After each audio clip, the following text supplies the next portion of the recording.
Where did lawbreakers go in the mid-1800s to the early 2000s? Well, they were sentenced to a place filled with history, mystery, and perhaps a bit of paranormal. Welcome to the Nevada State Prison. We are going to meet Joe, who is a former corrections officer here at this prison for 5 years, and he's going to give us a private tour. We're going to start at the cell house. It's a 4-story building located inside the yard, very large facility. We have the death chamber. There's a lot of areas I want to show you today. Well, let's get right into it. Absolutely. So Joe, we're here in the yard, and this is where the general population was. Why is there a cage right next to us? This is an inmate's bathroom. We've had 3 inmates hung in here. We've had people stabbed in here, and a guy beat to death. Oh my gosh. So that's why we built the cage. And this is brutal. If I'm an inmate and I want to utilize the bathroom, I'm going to press this button, and you can see that gun post up there. He has a release button where he'll open the gate for me, and I'm going to go in, if I'm an inmate, and secure the gate behind me, so other inmates can't go in and attack me. It's the baddest of the baddest. This was a rough yard. It really was. Back here depicts the earlier days of the cell house. This is known as Section A. As the state population increased, we had to build more housing, so then they built Section B. State population increased, they built this unit C.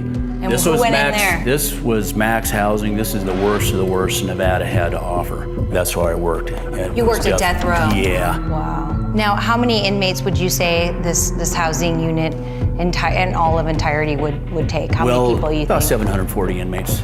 So before the Nevada State Prison became what it is today, it actually was a hotel, the Warm Springs Hotel, which was owned by Abram Curry, dated back in 1863. You can see an eagle in the photo. And right here, next to me, is the original eagle that was standing on the hotel. This was actually here before Nevada became a state. Nevada didn't become a state till 1864. Exactly. So during my research, I noticed that there was a cave, and it's right next to us. Why did you have a cave on property? And tell me a little bit about the structure of that. The beginnings of this place was actually a rock quarry. If you see the top ledge of the cave, that actually extended over this whole lower yard area. And inside the cave, you could actually fit probably 6 full-size American vans in there. Wow. The inmates had power in there. They used it for several different activities throughout the decades. I've seen some pictures back in the 50s where they actually had a band room where the inmates had a piano and electric guitar and whatnot. The man cave, for real, right here. They started bringing up more African Americans to our prison. The Aryan Warriors, they didn't like the way they were trying to run roughshod. So AWs got together with their knives and whatnot. One morning for breakfast, they came in here. And we had a riot in here, a race riot. They killed 2 guys in here and then stabbed multiple others. We had them lying out here back in 1976. This is called the culinary gun cage. If you were a hostile individual and you were posing an extreme threat, we'll give you a verbal warning. We'll fire a blank, and the next round is going to be a 7.5 bird shot. Ouch. So come on in here, okay, and let's show you the inside of the culinary. So as you can see, that gun cage I was referring to, it protrudes outward here where an officer can shoot into the culinary. When the last man gets his tray through that pass-through window, the inmate will come through and they'll secure the gate behind him, and that inmate, everybody in there gets 10 minutes with the last man. Once everybody's done eating, we'll then ensure there's no other inmates on the yard. We'll open up the units and let them flow out. The population kept increasing. They had to add more beds. So they built this particular unit, the first room on your left. Oh. So you imagine 1 prisoner per cell. How many times a day did this inmate go out into the yard, or were they able to on this particular area? So they would be locked in here at all times until he perhaps maybe wanted, it would be shower time, we'd let him out, he can come shower. Okay, let's move on. We're still in max housing. This portion was disciplinary detention housing.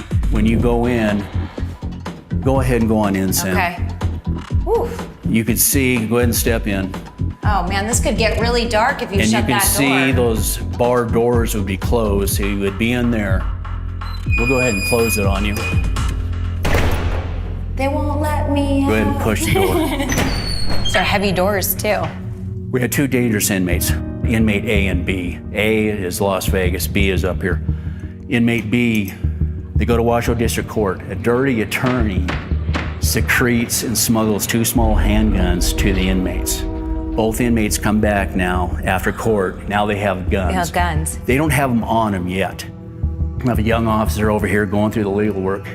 As soon as they got the restraints off the inmate, he ran over to the young cop and grabbed him and threw him aside. He should have done that, youngster, and he comes up with a gun. So they took all the keys from the officers, unlocked all the doors. No. So you had a total How many were loose inmates, at the time? I don't know, you might have had maybe 75 in here. And so again, it went on for hours. So they finally called the Carson Sheriff's Office and they got their SWAT team in here. And here he is. And they just opened up fire. You see all these bullet holes? Oh, look at that one, that large bullet hole here. Yeah, they just opened up. So you can imagine all the concrete in here. How Look at up there. How noisy. How noisy so here he it is with this was. little tiny handgun. You know, he just like, he gave up. He was done. Yeah, no one got hurt on that. And so I was wondering, did he survive? Unfortunately, he did. He's the type of individual that had been in so many decades. When he passed away, there was no one would claim him. And Was he buried on this property? Yes, we have 2 graveyards on this property. Some of our headstones on this property, they go back to the 1800s. On the next episode, the prison tour continues with a paranormal investigation through one of Nevada's most haunted buildings. Spirit of Nevada is proudly brought to you by Richard Harris Law Firm. For more information, visit richardharrislaw.com. Watch new episodes of Spirit of Nevada on the channels listed below.